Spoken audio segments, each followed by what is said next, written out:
Hi everybody, thank you for tuning into my YouTube channel. I usually get a lot of calls, a lot of emails or inboxes asking, how do I purchase a home? What do I do? What's the first step, Erica? I want a home. And I want to help you.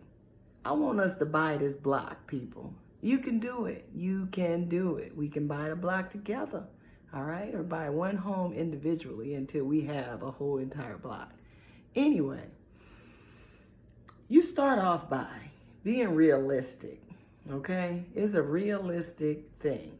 And you have to realize when you being realistic and you doing something that you want to do and everybody around you may not have done it before, you're going to get some adverse reactions from the people who haven't done it before because they haven't done it. It seems hard. It looks like something that we don't do as people. But yes, we do. We do it. And everybody do it who make up their mind that they tired of paying somebody else's mortgage.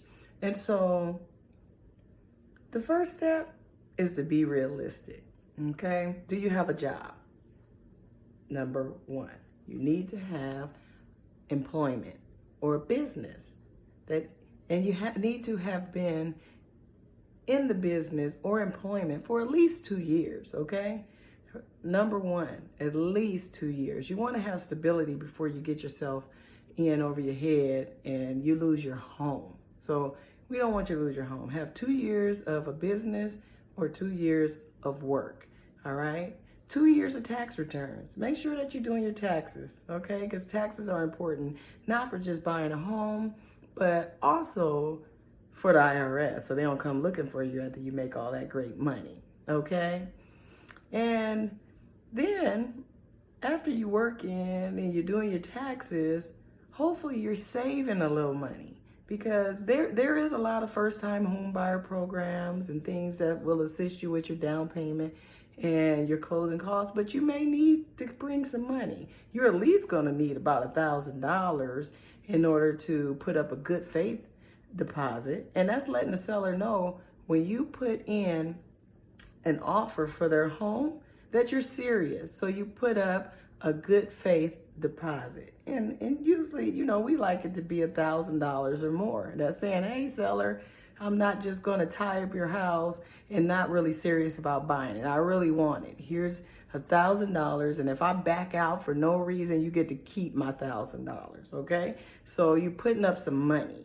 Okay, earnest money deposit. Okay, so you need to have some savings. Also, the banks, they like to see that you have a couple months of the mortgage saved up in your bank account.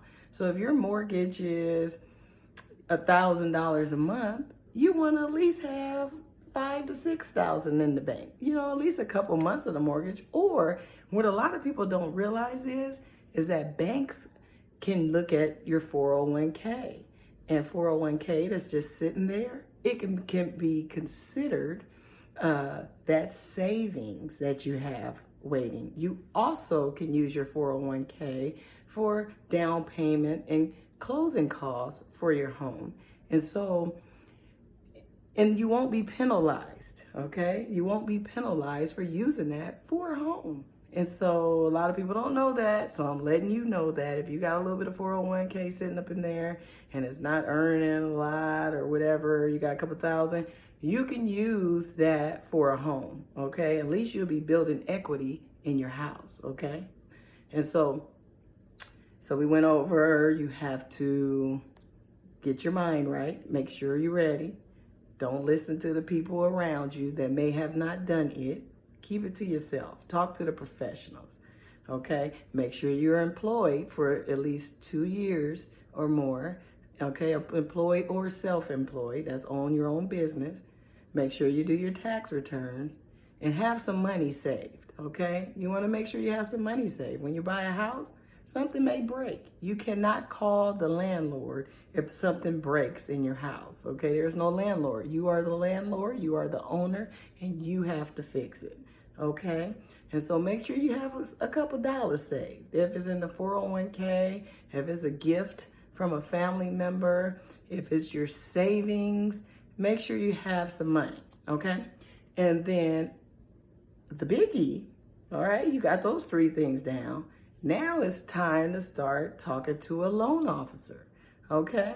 The loan officer is going to run your credit. Number one, you have to get your credit ran, because if you do not know what your credit score is, then you can't buy a house. You know, I talk to a lot of people and they be like, oh, I know what my score is. I looked on Credit Karma.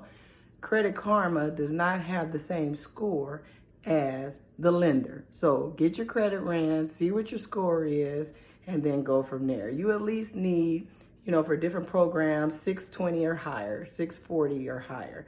The better score, the better interest rate, you know, the better program that the bank may have for you. You also want to, when you're shopping for a lender, you may want to talk to several lenders. They have different programs that may fit your needs. And so, you know, when you're shopping and you go find a lender, you can go to like a bank, like a U.S. bank. You can go to a mortgage broker that will broker out the loan to different lenders to see who can give you the best deal. You know, or if you already have a relationship with a lender, you may bank with Chase, you may bank with Wells Fargo.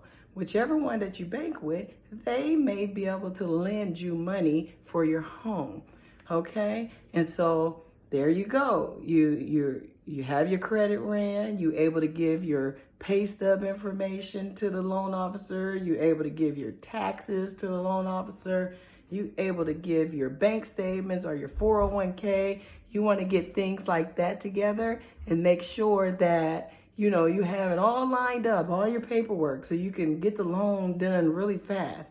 And then after that, well, before that, all around that time, you have an agent, a real estate agent.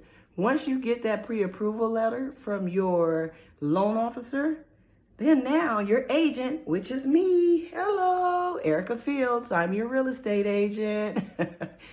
I am the one that will take you out to the homes and show you homes in the area of your choice for your pre-approved amount that the lender has given you.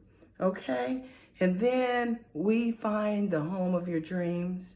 And maybe not the first home would be the home of your dreams, but you're in the door, you're getting your feet wet, and once you get one home, 2 and 3 more pop up somehow.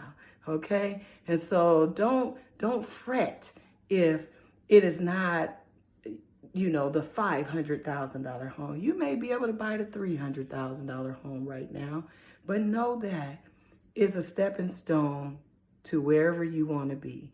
So don't give up, and let's get your home today. All right? If you got more questions, please give me a call.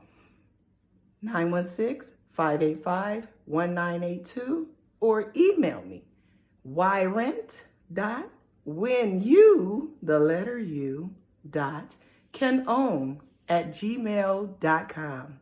All right, talk to you soon. Have a wonderful week. All right, ta-ta.